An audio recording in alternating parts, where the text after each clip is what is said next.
Every 2 weeks, I get a paycheck, and every 2 weeks, I make a series of decisions with that paycheck that I genuinely believe are going to matter in 10 or 20 years. So today, I'm going to show you exactly what I do with my paycheck, not the ideal version, not the theoretical version, the actual version, because that's what this channel is about. Not a highlight reel, but the real journey, the mistakes, and the wins. But what's up, everyone? Welcome back to the channel. I'm 26 years old, making $70,000 a year. After taxes, my 401k contribution, and insurance, my take-home paycheck is $1,930. So let's get into it. So the first thing I do in the moment that paycheck hits my account, I pay off my credit card. This is non-negotiable, no exceptions, no carrying balance, the full amount every single 2 weeks. And my credit card is how I handle all my daily spending for the 2-week period. Food, gas, groceries, memberships, whatever comes up. Everything goes on the card and everything gets paid off in the full amount. So this paycheck, the balance was $602. And I want to be transparent about why it's higher than usual. Over the past 2 weeks, I had 2 weddings. And one was out of town, the other was my sister's wedding, which meant some miscellaneous items I needed to take care of. And when you get older, wedding season is real and it's expensive. And it showed up in this paycheck.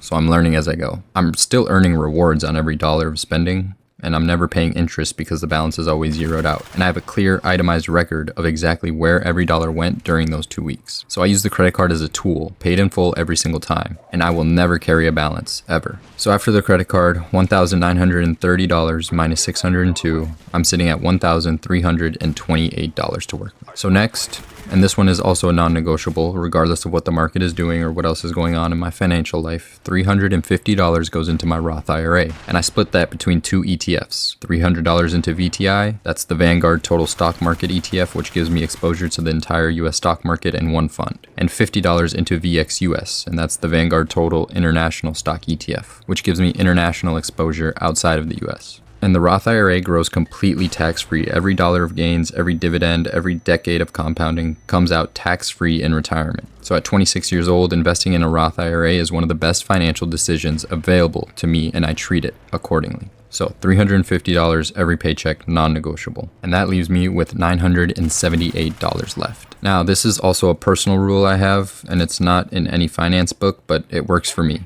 I keep a minimum of $1,000 in my checking account at all times, not in savings, in my checking. And I just use that as a buffer just in case I need it for something. And with this paycheck, I had the weddings and gave cash gifts at both. So I was sitting around $550 in checking. So when the paycheck came in, I also needed to replenish and save $450 to set aside to keep my $1,000 buffer. And that leaves me with $528 remaining. And then everything left, the $528, goes into my taxable brokerage account. Now I want to get deep with this one because normally I would be putting $200 of this into my high yield savings account first, but right now my high yield savings account is in a good place. I have enough sitting there and I'm comfortable redirecting the $200 into investing instead. So this is not a permanent change, it's just a situational one based on where the emergency fund stands right now and how I'm planning to use my investments. So here's how I normally split the brokerage contributions. 60% goes into VU, which is the Vanguard S&P 500 ETF. It tracks the 500 largest companies in America, and this is the foundation of my portfolio. Then 20% into QQQM, that's the NASDAQ 100 ETF. It's more tech-heavy, more growth-oriented, and slightly more volatile, but with a strong long-term track record. And the remaining 20% I split across 3 individual stocks: ANET or Arista Networks, APLD or Applied Digital,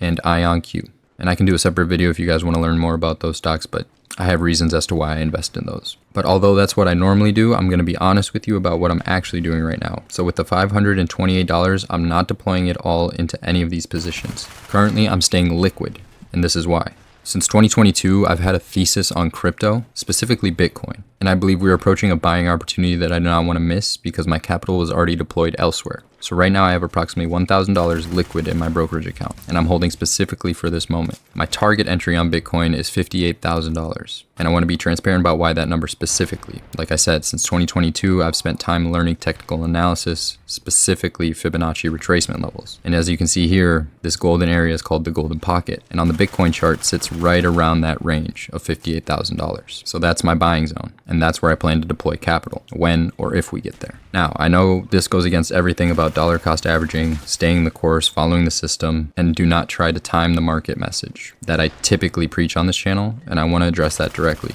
I'm not telling you to do this. This is my personal thesis. I have conviction in it. I've done the work and research, form my own opinion as to why I believe in it. And like I said, I want to be completely transparent about it, including if it's wrong, because that's the whole point of this channel, showing you the real journey. So if Bitcoin goes to 58,000, I'm deploying most of my liquid position into Bitcoin and also into Hyperliquid, which I believe will follow Bitcoin's movements, since I said before, Bitcoin is king. And what Bitcoin does, the rest of the market tends to follow. But if it doesn't get there, then I'll reassess. And as for my individual stocks, I only add to the positions when the price goes below my entry point. And APLD dropped below my entry a couple weeks ago and I bought 5 more shares. ANET continues to rise steadily and I've not added recently. IonQ has already doubled from my entry point, same with APLD, which means I've already pulled out my initial investment and I'm now just sitting on essentially free shares. So the risk on these positions is minimal at this point. But if you want to learn more on why I believe in crypto as an asset class and specifically why Bitcoin is different from everything else in that space, I'll link a video I made and you can watch that right here. And if you want to go deeper into understanding crypto from scratch, the basics, I've put together a beginner guide and I'll put that in the link below as well, completely free. And if you guys want to learn more about how I learned to chart and all that, the Fibonacci levels and anything else that I've learned, be sure to leave a comment and I can run over some different strategies and different things that I've learned over charting. And as always, I appreciate you guys for watching. Drop a like on the video, subscribe if you're new, and I'll catch you in the next one. Peace.